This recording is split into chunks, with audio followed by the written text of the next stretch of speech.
মাগো, আমায় ছুটি দিতে বল।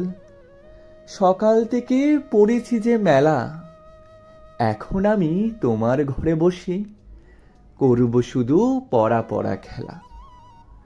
তুমি বলছো দুপুর এখন সবে, না হই যেন সত্যি হলো তাই। একদিনও কি দুপুর বেলা হলে বিকেল হলো মনে করতে নাই?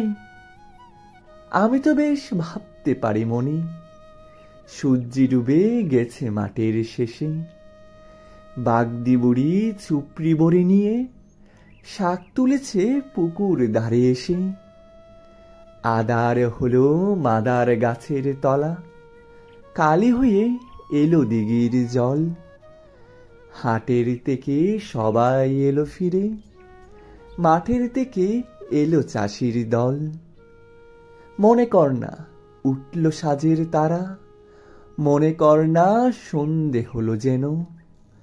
রাতের বেলা দুপুর যদি হয়, দুপুর বেলা রাত হবে না কেন?